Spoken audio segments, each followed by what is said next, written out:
Welcome to Slow News Day Live. My name is Steve Poikinen. I am here in lockdown Boulder Creek, California, and it is my pleasure to bring back to the show one of those people where I always say that I have people smarter than me on, so I can ask them questions so they can help me understand things. Sean is one of those people. He has a lot that he's going on and being a part of, and I'd like him to talk about some of that today. Please welcome back to the show, Sean O'Brien. Sean, how are you today?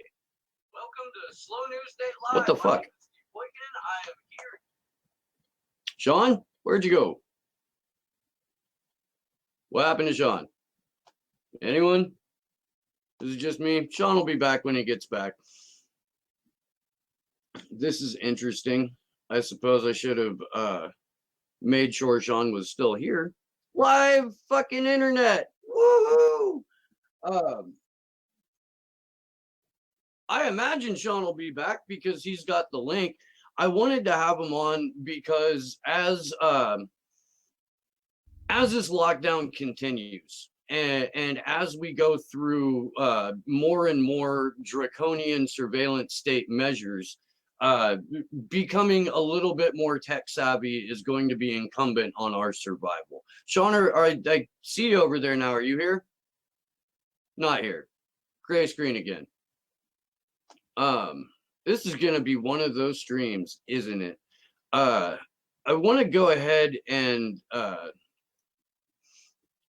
let you guys know that there's been a ramping up of targeted activists and journalists over the last year plus, and Twitter is not helping anyone protect their online activity or their identity. Twitter is releasing the IP addresses of a lot of people who have done instrumental research based on WikiLeaks drops. Twitter's not your friend is basically where I'm headed with this. So I just wanted to make you guys kind of aware of that. And now we've come to find out that not only are American phones being tracked through location data, whether or not your phone is on, but they're also doing that very, very heavily in the UK. In fact, there was just a case that got dismissed based off of that because the law was applied incorrectly, not that the law is illegal and needs to go away, but that the particular officers involved misapplied the law. So this is starting to get really just savagely draconian. Say something if you're here, Sean. Hello, hello. I can see you, but I can't hear you. Will you check to make sure that you're not muted, maybe? I don't know. I'm working on that now. Okay, cool. Can you hear me? Great. Awesome. Glad you're here, man. I'm sorry for the glitches. Little tech glitchy whatnot. Fucking Kevin. Well, you guys are running a Jitsi server. I applaud you on that. That's awesome. So, would you like to tell the people at home why that's awesome? Sure. We haven't really gone into why Zoom sucks ass now. Okay, so obviously everybody's at home now, and we have a huge uptick of people needing to do remote work, communicating with loved ones and so on while they're in quarantine and just being locked down one way or another. And so everybody's jumped into these cloud services, right? And Zoom is now huge, probably becoming the de facto communication medium. I'm sure it's bigger than cell phone usage right now for most people in this country, at least during this period. And there's a handful of others. You've got Hangouts, you've got Microsoft Teams, etc. All of these platforms have problems with not only their terms of service and their data sharing with third parties. Zoom got caught, for example, sharing information to Facebook. But they also have fundamental problems, right? And that's the stuff that's usually the kind of thing that I work on. So the fundamental problems have to do with both the way in which the software is written, right? Those apps are all non-free software. They're proprietary software. They have all kinds of junk in them. We're now seeing how bad Zoom actually is from a practical standpoint, too. Has tons of security problems. Now that people are using it and information security researchers are looking at it, they're seeing all kinds of major issues. Jitsi Meet, Jitsi, is in contrast, a free and open source software program that allows you to do meetings like this one, allows you to stream as well. And it has much higher levels of security. It has much higher levels of privacy. All the source code is auditable, right? It's open source. You can look at all the source code. So we know there's no backdoors built into it. We know there's no third-party data sharing going on that they're not telling us about. You know, it's all the kinds of things that we're finding in these other apps. So that's the long and short of it. I mean, I could go on and on about Zoom, but I do realize from a practical standpoint, for most folks, you know, you're going to use what you need to use to talk to people.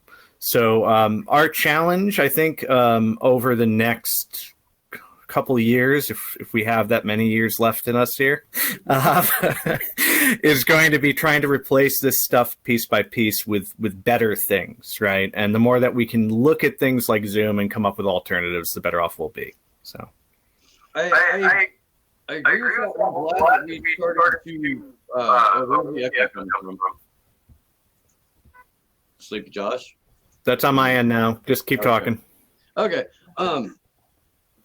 I agree with that, and I'm glad that Sleepy Josh here suggested that we move to the Jitsi server room, and I can't stress enough how to the people watching how important it is to use encrypted services while we still have encryption, because there's a thing called the Earn It Act that is moving its way through Congress right now that is designed to kill end-to-end encryption for private citizens under the guise of we're protecting children.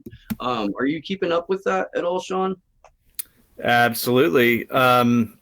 So the Earn It or Earn IT Act, however you want to pronounce it, is basically trying to get rid of the basic protections for what we call intermediaries, which is basically every internet service, right? Since 1995 in the United States, at least in law, internet services are not held liable for the content that users post, send through their service, whatever they do on over the pipe, basically, or in a forum or on social media, et cetera, right? Now, this has been a big boon to big tech companies, right, which we don't like for a lot of reasons. And it's allowed big tech companies to make massive amounts of money and curate their own content without having to worry about, okay, if I offer some kind of service, am I going to Gmail, Facebook, whatever, am I going to be held liable if somebody is sharing something terrible or illegal or whatever, right? But it's also allowed all of the other wonderful, flourishing stuff that we love about the internet. It's allowed for Wikipedia to exist. It's allowed for all the alternative services out there. For folks who remember the old internet, or at least the internet of the 90s, the forums, the communication, all that stuff could not have happened without those protections for intermediaries, as they're called, right? What the Earn It Act does is it tries to police the intermediaries. It's not saying that they're going to remove all protection. It actually does something that may be a little bit worse, depending on your interpretation. It says that if you follow a set of best practices, which have yet to be decided, then you'll have the right to have a service where you're not held liable. But so in other words, if a Google follows the rules of the Justice Department, right, then they'll still have this carte blanche immunity from being prosecuted. But if we set up something, we created an alternative search engine or an alternative social media or whatever, we just hosted something between friends, right? Then we, if we're not following the best practices, which you better believe we would be found not to be, then we're going to be in trouble. So it's actually a pretty atrocious thing. It selectively allows freedom of speech for some players and not others. So it's very likely unconstitutional. And we'll see what happens with it. But we're seeing, as you said, every negative trend for surveillance, for just automation, and really all the dystopian stuff that's sort of been lingering a little bit and implemented here and there. We're seeing that now being accelerated, extremely accelerated. All of the bad things that we've been worried about for a very long time are happening very rapidly under the cover of this situation. So, and I saw that Anonymous put out a message to Bill Gates a day or so ago. In the old days of the internet, we would have a bunch of anons who were coming together who would be screaming about this, and there would be an organized social media presence to step up and try to stop this. And I'm not necessarily seeing it this time around. Are you? And if you're not, what do you think has changed in the intervening 10 years since Occupy? Geez. So let me first start by saying, everything's not bad about the changes that are going to happen in the world in the next 6 months to a year. I do think that we're going to see more movements get energized and care about all kinds of things in the world, not just healthcare and universal healthcare and those kinds of issues, which we definitely and direly need, right? So I do think we could have something like an Occupy happen again. I do think we could see more quote-unquote hacktivist movements happen. But the thing that's scaring everyone right now, well, there's two things basically, at least, but let me start with those two. The first one is that the way in which people interact with the internet now is through apps and social media almost exclusively. So, I've done a lot of workshops at libraries and places like that, where you have people who are even the low-income people using smartphones. Smartphones are their only way to connect to the internet, right?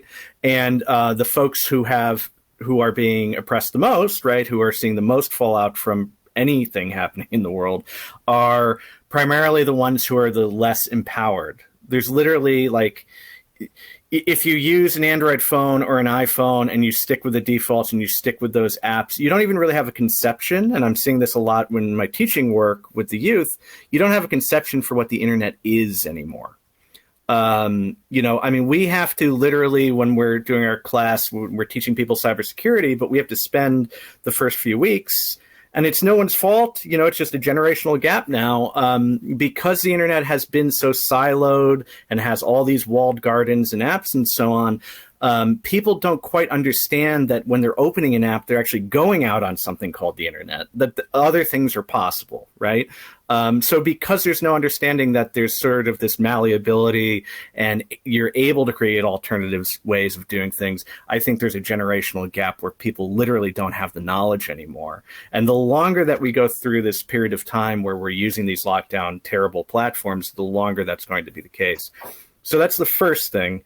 And then the second thing I would say, and this is obvious and extremely unfortunate, is that all the folks who were associated with Anonymous were thrown in federal penitentiary, right? They had very serious, so there was a very serious clampdown on this stuff. And the lesson was, listen, if you do this stuff, we're going to start taking it seriously. And that more or less coincided with the time period in which large amounts of capital were being sunk into internet services in a way that they weren't previously. The second dot-com boom and bubble, whatever you want to call it. As that grew, folks said, well, we've got to shut down Anonymous. We can't have this going on. So, we've had Commander X on the Free Assange Vigil a couple of times now. And he's one of those guys, one of those anons who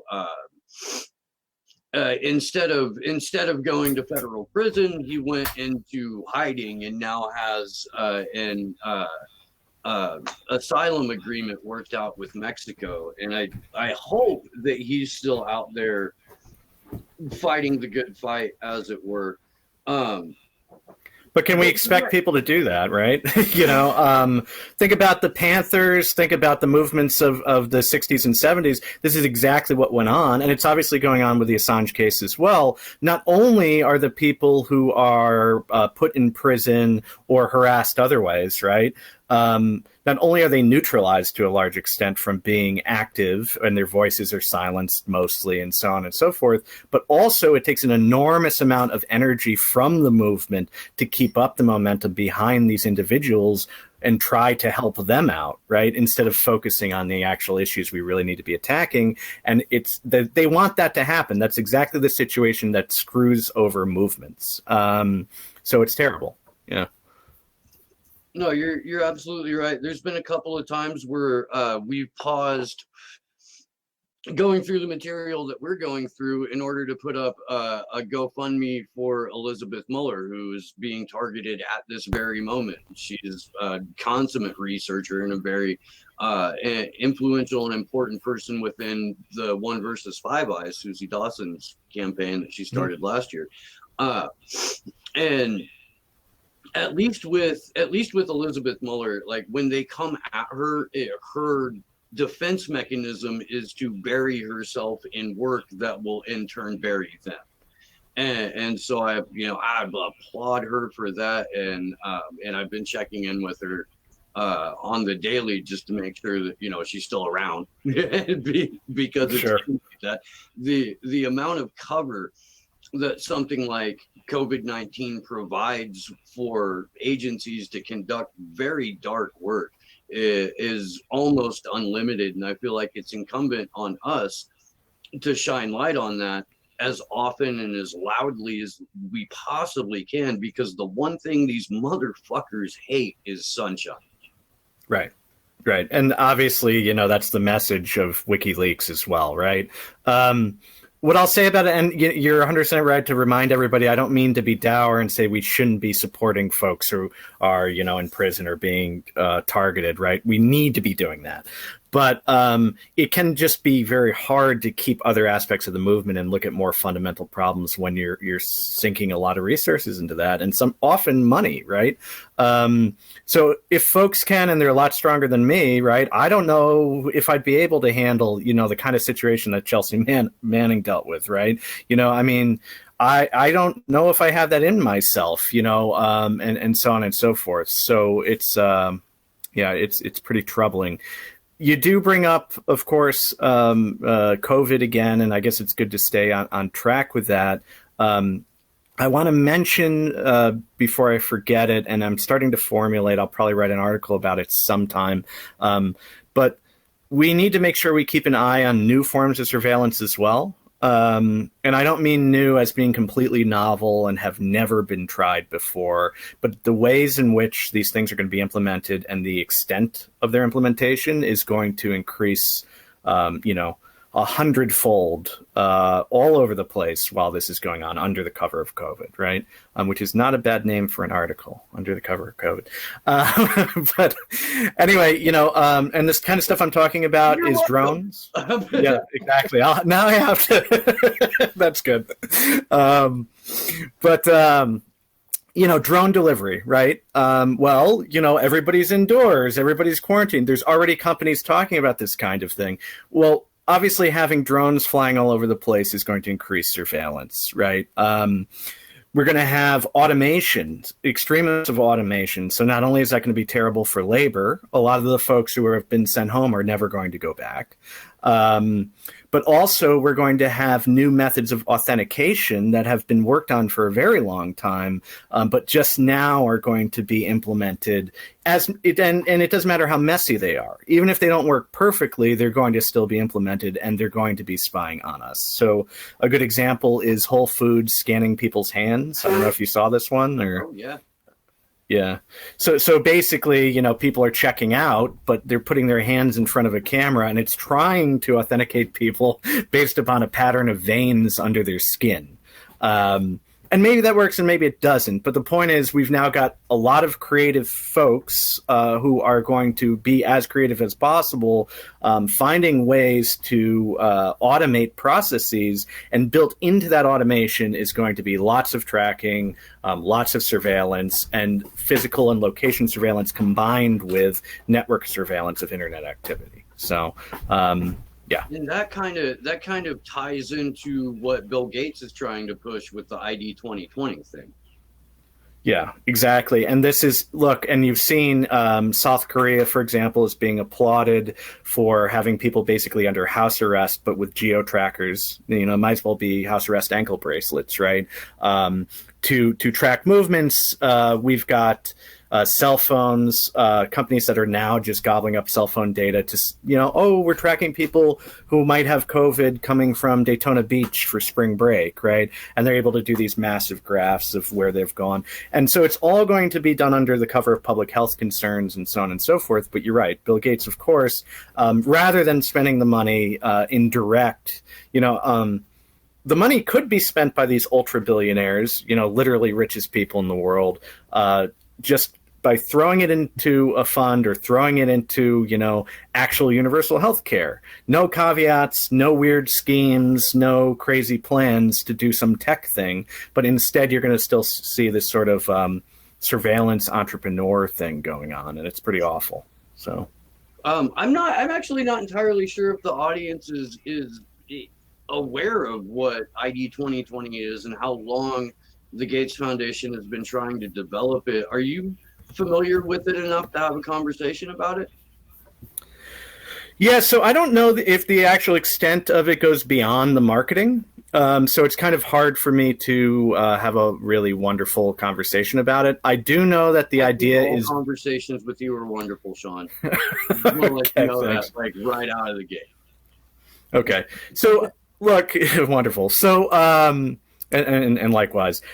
The basic problem, or at least the thing that's seen as a problem, and this has been going on for 20 years or so, is that we need to identify people, right? And the idea being we need some sort of universal authentication so that we don't have all this messy stuff going on where people are sharing social security numbers and so on and so forth. So there's been a number of digital ID, and remember, I'm saying this from the perspective of a Gates. There's been a number of digital ID programs that have been proposed over the years. Gates's ID 20 seems to be the one gaining the most traction, seems to be the one that's being implemented in the most places. And the idea is, hey, you've got an ID, it'll authenticate you for all kinds of services all over the place, and we don't need all that archaic, old-fashioned stuff like paper, right? Now, obviously, this sort of identity and authentication process is going to be tied very closely to not only data surveillance, but the availability of services, right? So we already have a problem in India where there's what they call Aadhaar, right? AADHAAR. You have a universal ID in a country with many millions of people, right? Almost 2 billion, right? You have a universal ID that allows them to get access to services. Originally only supposed to be rolled out, by the way, for the purchase of oil and gasoline. But, was expanded, of course, like all these things are, like Social Security number was expanded into all these other services. So my understanding of the Gates plan at the moment is to give everybody a universal ID, spread systems as widely as possible that can authenticate with this ID, try to do it in the name of social distancing and hygiene, et cetera. So everybody stands 6 feet away on predetermined markers inside a grocery store, goes one by one and buys their stuff. Their universal ID is linked to their bank account, is linked to whatever. But we're going to be seeing that tied to social credit score, right? The idea that you have a certain value that's a lot like a credit score a bank would look at, or a credit agency would assign to you. and that social credit score can have, hey, Sean was on Slow News Day, so now his social credit score is lower than somebody else's. Love it. Yeah, right.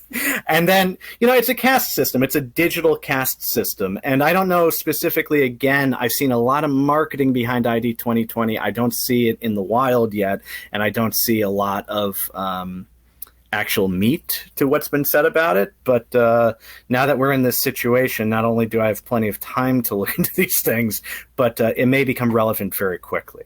Right. Well, this is a situation that if you look at things like, I don't know if you caught Whitney Webb's massive article through Last American Vagabond about All Roads Lead to Dark Winter.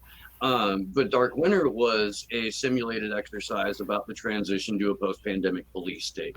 The Rockefeller Foundation and Bill Gates with the World Health Organization put on a simulation in 2012 called Lockstep that did this exact same thing.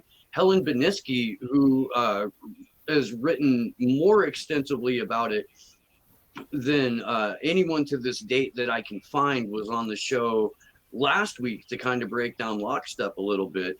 And we're really witnessing it. We're living in the fucking real-time prequel to V for Vendetta, Sean. We are. I'm worried about it for the same reason. And so I didn't see that article, but I do know about the simulations you're talking about. And I will say the thing that's most troubling about the Gates thing is the video of him talking about pandemic from 2012 and afterwards. There's a couple of them are circulating through social media and so on, and sort of lauding him as some visionary hero for having known that this could happen, right? And not only, depending on your perspective, he might want it to happen, right? Or the global elites might want it to happen for a number of reasons.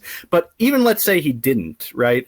Why did he not take his massive amount of resources? If you or I had the type of access and capital that the richest man in the world, on and off, right? He's rich as number one or two. We had that kind of access, wouldn't we put resources into stopping this very scary, very crazy problem? And why didn't that happen? Well, that should be the way that we're thinking about it, rather than, oh, well, look, he's a visionary and now he's going to he's going to come to save us, right? The billionaires are always going to come to save us. And I'm very worried about it. As far as V for Vendetta is concerned, I'd say the only aspect of V for Vendetta that is probably incorrect in this situation is the role of the church was very strong in that. And it remains to be seen. What's interesting about COVID is we're going to see a lot of traditional structures break up, and we're going to see power sort of shifted to the technocratic elite more than it even is. I wouldn't be surprised if there isn't much of a Catholic Church left after this, or Anglican Church or anything, because, they're being destabilized extremely by not being able to collect money from people weekly. So, absolutely. And there's there have been a couple of arrests of preachers, I believe in Florida, who were holding services. Right. Which, look, I'm not going to castigate anyone for having a supernatural belief system or anything like that. Like, that's not what Dick is here for. But it to me, it's showing the excessively heavy hand of the state. And as someone who doesn't believe that we should have a massive centralized state, or that it should have a heavy hand, I'm going to speak out against the practice, regardless of what the actual meetup was about. Fuck, I had something that just slipped. Yeah, and because you threw me on the V for Vendetta thing, you did. Yeah. I've got two teenagers here in the house, and I made them sit down and watch that movie last night. I'm like, no, we're gonna do it. It's family movie night because I'm gonna freak you out. Yeah, I enjoy the film quite a bit. Yeah. Go ahead. Well, let's talk about the comics industry really quickly, because that's an interesting one. And I like to bring it up because I think it's indicative of what's happening to culture. And that's also something we need to look at, right? We're going to see, and we are seeing, extreme centralization of entertainment and other forms of culture into a few channels. So we already had monopolistic companies, right? We already had Disney buying Marvel and Star Wars and so on, and we already had Time Warner owning DC, and we already had extreme domination of course, the airwaves in many different directions. But now that the traditional structures, okay, we don't need a box office anymore. We don't need movie theaters anymore. We're going to make everybody watch Disney Plus. We're going to make everybody watch just Netflix or HBO or the few channels that exist, right? And people are being funneled in that direction. It's going to also be incumbent upon us, so to speak, the people with technical knowledge who can have the opportunity to talk about this stuff with a bit of a platform.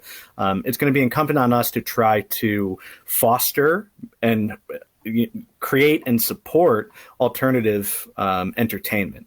We're going to need artists. We're going to need those things going on, and not just entertainment, but I'm talking about all the wonderful things, the deep-seated, beautiful things about art. And we have an opportunity to create alternative stuff that could be pretty awesome here. But it remains to be seen what's going to go on. And obviously, artists are going to suffer as much or more than everyone else. Although most artists don't make much money anyway, so they're probably pretty resilient in being broke. It's true, right? I don't know a single artist that doesn't have a side hustle, or a single artist whose side hustle doesn't have a side hustle. Like it's right. Just it's one of those things, man. I tried doing the working musician thing for about 20 years ago, and clearly I'm not doing that, currently. But I was playing out 5 nights a week, and I still needed a day job. Right. Of course. I know it's absurd, but some of those models are going to, I think, because it's going to be accelerated and centralized in such a strong way. Now it's going to free us up in other ways. If music festivals and, Live Nation's grip on concerts and events and so on goes away, hypothetically, maybe we can figure out other ways to start going back to doing those kinds of events and having artists actually paid what they should get paid, rather than everything going into these giant corporations, just as an idea. But well, real quick, we're kind of seeing that now. At least with comedy, and I'm sure we're seeing it through music as well. Ron Pacone and Graham Elwood are doing a progressive comedy tour where you buy a $5 ticket and then you go get to watch the show virtually.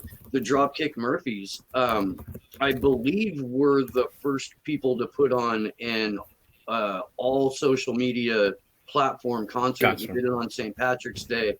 The Murphys have always thrown a huge St. Patrick's Day party. I got to go to one of them. It was awesome. I'm a fan, so I used to go annually myself. So oh yeah. They came and played Hardly Strictly Bluegrass, which was a thing. It was 3 days of free music in Golden Gate Park, and it had just legends across the spectrum. Fucking Buckethead showed up and played one year. Like it was great. Throwing out Darth Vader lunchboxes to the crowd and all kinds of shit. And the Murphys played. My kids were smaller, and they went out and fucking had a little like midget mosh pit, and it was really fantastic. And it kills me that like we might not get to see that again, because once there's the fear of this virus, every ensuing viral outbreak is going to elicit the same fear, and more than likely a harsher reaction if we move past the state of lockdown that we're currently in. Yeah, you're right. But I mean, on the flip side of the coin, we might find alternative ways to fill the gaps that they're not paying close attention to anymore. One of the things about, these, especially these huge conglomerates, is they control every avenue. Even if they lose money on it, they'll keep control of it because they don't want to lose hegemony over it. Right. And I mean, if those structures just fall apart, right? So let's say, some aspect of the music business is no longer profitable during this time period. And they say, well, you know what, we're just not going to do it anymore for whatever reason. They don't want to have the staff, et cetera, et cetera. They want to automate. They have a new idea about how they're going to, lock people into a streaming platform. It may open up stuff for local artists, really talented folks who can't get their stuff out there, and so on and so forth. So as far as comics are concerned, the industry is basically disappearing overnight in a couple of days. And because it's an intellectual property house, basically, for Hollywood, it's not surprising, but you have to ask yourself, and it's something I need to learn a little more about, why didn't they shut up shop a long time ago? Is it just they wanted to keep hegemony over the industry and just make sure that there wasn't any alternative threat to their IP? Or is there something else going on? I don't know. But I don't expect the comic stores to open again. And that may allow, for example, us to start distributing indie books again in some way, or have, fanzines again or whatever, or bring this stuff online in other ways, right? The whole pay what you can model, right, that Radiohead did so well with In Rainbows, right? We can start looking at that. We can start having situations like, Brave Browser does with their attention token, where you're listening to artists and they get paid automatically based upon the music that you have in your playlist. Give somebody, a hundredth of a penny, right, every time you listen to them. They'll make much more money than they would on a record deal, and so on and so forth. So Facebook, of all fucking places, has a page now called Live from the Living Room Lounge. And you have to go through an application process if you're an artist, but I think they've been rubber stamping pretty much everyone. And it's people that most people have never heard of, who are just ripping it up in their fucking bathrobe. And I think Facebook being the place where it's happening aside, I think that's a beautiful and wonderful step in the right direction. So the part of me that is cynical as fuck is going, how long before that either becomes monetized or they take the internet away, when artists do as artists do and start to go ahead and say out loud what's going on in their heads. And I just, because in the Event 201 scenario and the Lockstep scenario and the Dark Winter scenario, all of them have a part where the state steps in to regulate what's being seen on the internet. And outside of like pirate mesh networks, are there ways that we can still communicate with each other across the internet that maybe might not be being looked at by state authority right now? Sure. So first I want to start real quick. You're 100% right on targeting the aspect. It's basically a free speech issue, right? These bills like Earn IT or whatever infrastructure we end up having policing the internet, which will be policed more after this, no matter what gets passed, right? Those mechanisms are also going to be used as leverage to shut down sites that they don't like, services that they don't like, types of speech that they don't like, right? And when, powerful governments do that, obviously it's an awful, awful thing, and we need to pay close attention to that. But it's also going to come just from de facto corporate, the way that they're automating now. They suddenly turned on all these AI tools for moderating, right, on YouTube and so on, and they're screwing over a lot of creators, so that kind of thing is going to happen as well. Exactly. Right. It's insanity. So anyway, I don't want to go too far into that. As far as hopes for where we can go and what we can do. So when I do workshops with people, and I'm constantly learning about new tools, I'm kind of a software junkie. I'm always trying out new stuff. When I do workshops, I always emphasize that what you really need is a basket of tools in your toolkit, right? And that using that basket of tools can be a very powerful thing for sort of staying under the radar, even if none of the individual tools quite satisfies all the boxes you need to tick, right? So one of the essential problems with contacting someone for the first time is, well, how do you give them the information to reach out to you without it being logged somewhere by some big tech service or government or both, right? And what you can do is you can use a burner email address, and then you use that burner email address to sign up for a service, right? Reach out to the person and say, here, ping me over this email address. Or you can come up with a pastebin address or an Etherpad or all these things that are self-destructing temporary communication platforms. Yeah, they're not perfect. They're not doing, crazy end-to-end encrypted, like keeping everything completely secure. But if you use a basket of these things in conjunction with each other and sort of daisy chain them, then you're able to keep your profile extremely low, if not, off the radar completely. And that's amplified, of course, if you're using networks that are public or relatively public, like a cafe or something like that. So as far from like a logistical standpoint, I think that's something we're going to have to learn to get much better about. And in the security field, folks who do threat modeling and talk about security tend to focus on proximal sort of short-term goals. But not only do they focus on proximal short-term goals, they tend to do it from sort of a militaristic kind of outlook. Okay, something that's not very much about personal autonomy and freeing your friends and stuff like that. So I do also think that the way in which we think about security and communication and so on, especially now as things ramp up here during and after COVID, is going to have to always keep those things at the forefront. So, there's a lot of justification for you to have to use Zoom in a lot of situations, right? Or Hangouts or whatever. But if you're going to start fresh and you have the opportunity to start fresh and bring your friends into something, don't lock them all down into Zoom if you don't have to, right? Spend a little time, look at other alternatives, see if you can come up with something better, because the network effect of everybody using that, especially if they bring in people, and then you're basically creating a situation that is just terrible in the long term. As far as like sort of beating surveillance, I'm not aware of anything that is so exciting that I'm amped about it. There are a lot of creative people thinking about a lot of creative ways that we can repurpose existing infrastructure. Mesh networking, which it's always been a promise for the internet since the late 90s and the early 2000s, is one of them. Ad hoc file sharing has always been exciting to me. The idea that you could be driving on the highway or sitting on a plane or in a public park and you have a mobile device in your pocket that just links up with someone else's mobile device and automatically airdrops them, as they would use the terminology now, right? A file.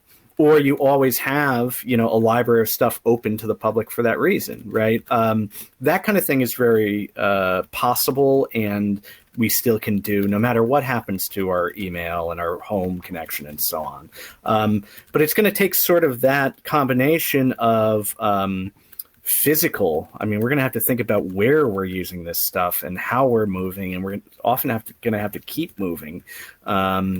Which when you're in lockdown, right, you can't do, but when we're not in lockdown, we're going to need to embrace that and really cherish it, that aspect of mobility and autonomy through mobility, right?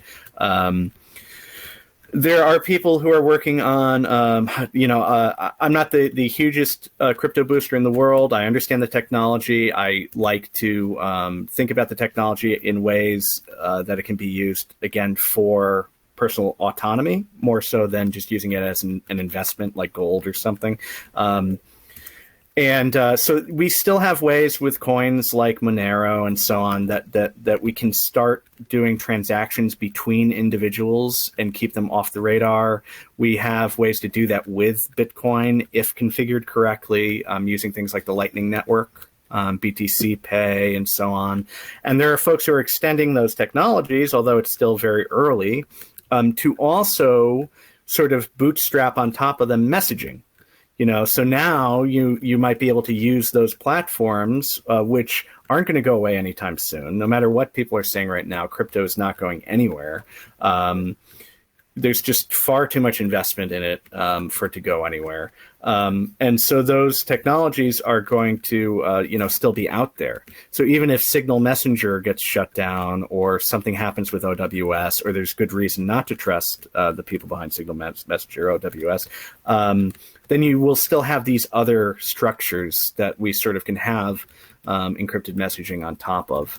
So, I mean, I'm just riffing, but there's definitely stuff out there that we can think about. But the real question is, are the individuals who educate themselves on these things, start showing other people how to use them, are they going to be the ones who are going to be rounded up or found guilty of some other thing that they've done in their life, or et cetera, et cetera? Is there going to be that kind of focus, or are we going to have real labor movements, real sort of street activist movements, and so on? And can we, unlike the last time around, really put digital issues central to that?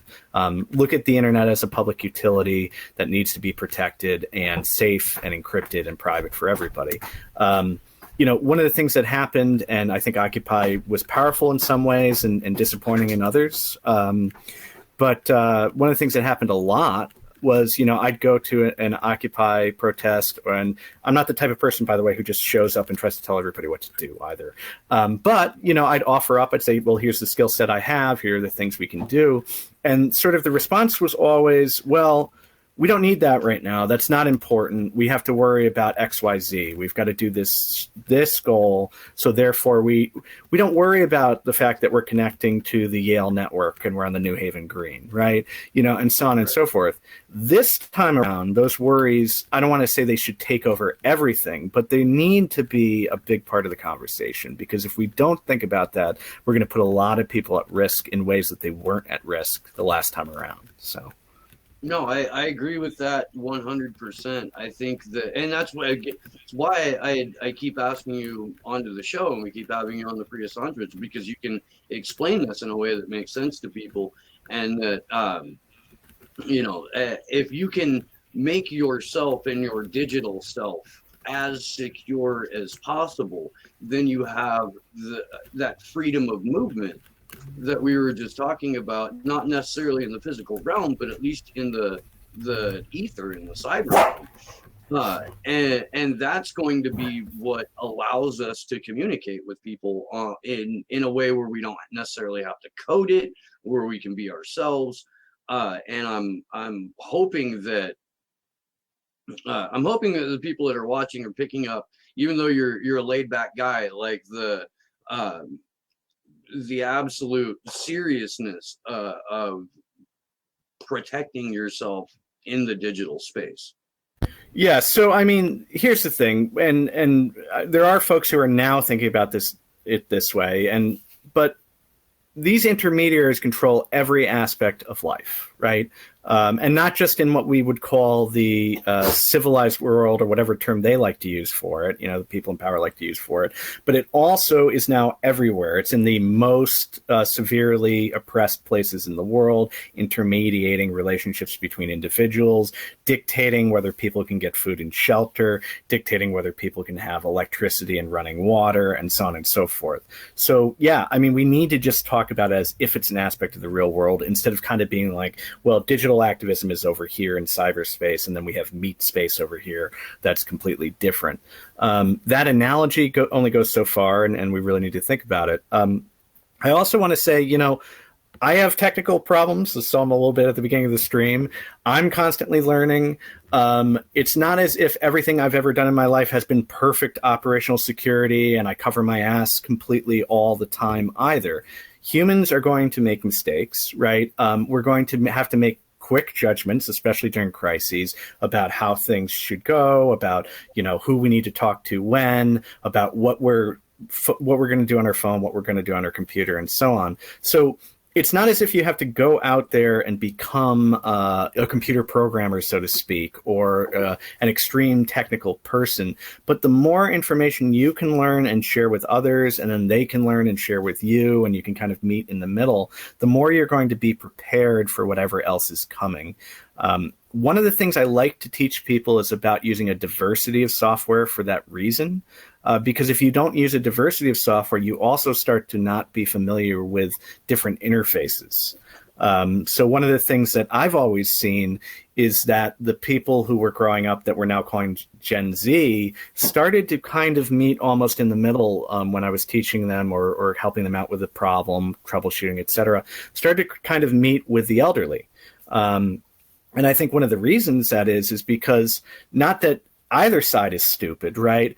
But these individuals were only accustomed to using one interface. They were often given incomplete information, so they had to kind of piece together how things work or how they think they work. It's like when people say email and they mean Yahoo, or they say email and they mean Gmail now. It's sort of this idea that it's this separate thing. And the more that you can use different interfaces or kind of jump into the deep end with a new piece of software, the more your brain is going to be wired in such a way that whatever software comes in the future and whatever, strategies exist later, and hopefully we'll be able to have some breathing room to try them out. But whatever comes later, you will be more positioned, much better positioned to use that stuff, and we need to be. So, awesome. I think that's a great spot to wrap, and I want to thank you very, very much for taking some time out of your day to come on and talk to us. Will you please let folks know a little bit about the projects that you've had going on, Privacy Safe and whatnot, and I may have fucked the name of that up, and I'm sorry. No, that's correct. And where they can find you. Sure. So Privacy Safe is a small company that I formed in last September. We were focusing on a variety of things you can do in a privacy and security respecting way on little mini computers, decentralization, encrypted storage, those kinds of things. We now have moved into, especially because of the crisis, we took stuff that we had on the back burner for healthcare and we put them on the front burner. And we're now doing deployments for clinics and hospitals using something called GNU Health, which is a hospital management system. It allows people to have a more holistic look at patients. So, for example, it tracks domiciliary units, aka homes, and keeps track of sanitation and things like that you might need in a lot of situations, but are good for quarantine. So that we're doing.